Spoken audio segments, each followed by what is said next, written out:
नमस्कार। जैसा कि हम सभी जानते हैं, देश के पूर्व प्रधानमंत्री मनमोहन सिंह नहीं रहे। उन्होंने 92 वर्ष की एज में अंतिम सांस ली। उन्होंने सिर्फ प्रधानमंत्री ही नहीं बल्कि प्रमुख अर्थशास्त्री के रूप में भी देश को अपनी सेवाएं दी। अपने इस कार्यकाल के दौरान उन्होंने 3 ऐसे काम किए जो हमेशा उनके नाम रहेंगे। ये काम ऐसे थे जो देश की तस्वीर बदलने वाले साबित हुए। पहला काम उदारीकरण, लाइसेंस राज का खात्मा। दूसरा काम अमेरिका से न्यूक्लियर डील। तीसरा काम आधार कार्ड। ये सब जो भी मैं आपसे जानकारी शेयर कर रही हूँ, ये सब मैंने गूगल से ली है। इसमें मेरे अपने कोई विचार नहीं है। ये सिर्फ मेरे अपने पूर्व प्रधानमंत्री के लिए एक श्रद्धांजलि है।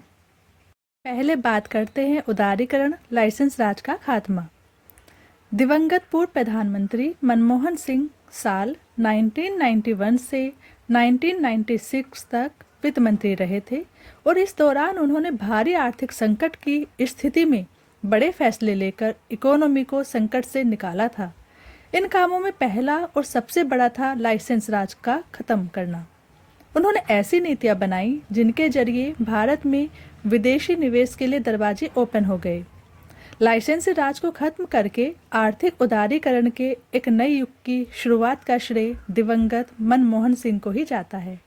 आयात के लिए लाइसेंस को खत्म करना ज़्यादातर बिजनेस के लिए लाभकारी रहा, क्योंकि उनके लिए कई तरह के लाइसेंस लेने की बाध्यता खत्म हो गई थी।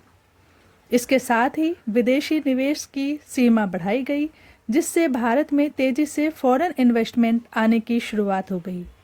भारत में काम करने वाली कंपनियों को चुनौतियां तो मिली, लेकिन आज देश में जो विदेशी कंपनियों का अपना बड़ा कारोबार कर रही है, वो मनमोहन सिंह की ही देन है। उन्होंने कॉरपोरेट टैक्स से लेकर इंपोर्ट शुल्क में कटौती समेत अन्य कई बड़े कदम उस समय बढ़ाए थे। पूर्व प्रधानमंत्री मनमोहन सिंह के बड़े फैसलों में अगला और अहम है अमेरिका के साथ भारत की न्यूक्लियर डील।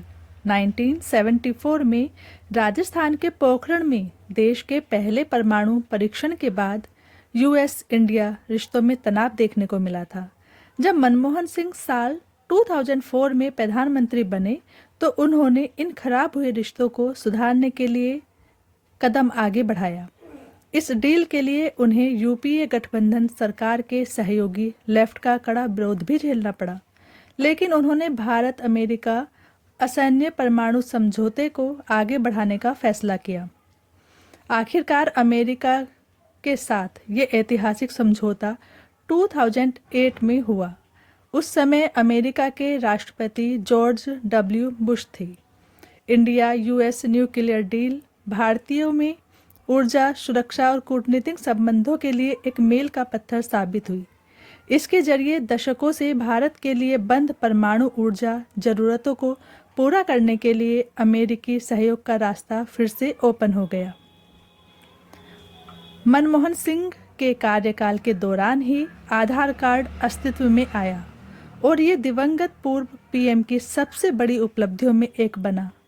गौरतलब है कि आधार कार्ड आज के समय में हर भारतीय की न केवल पहचान बन गया है, बल्कि तमाम फाइनेंशियल कामों के लिए भी सबसे महत्वपूर्ण डॉक्यूमेंट हो गया है। जनवरी 2009 में देश के निवासियों को विशिष्ट पहचान प्रदान करने, विभिन्न सेवाओं तक पहुंच को सुविधाजनक बनाने के लिए आधार कार्ड योजना की शुरुआत की गई थी। भगवान हमारे पूर्व प्रधानमंत्री मनमोहन सिंह की दिवंगत आत्मा को शांति प्रदान करे। आप सभी का धन्यवाद।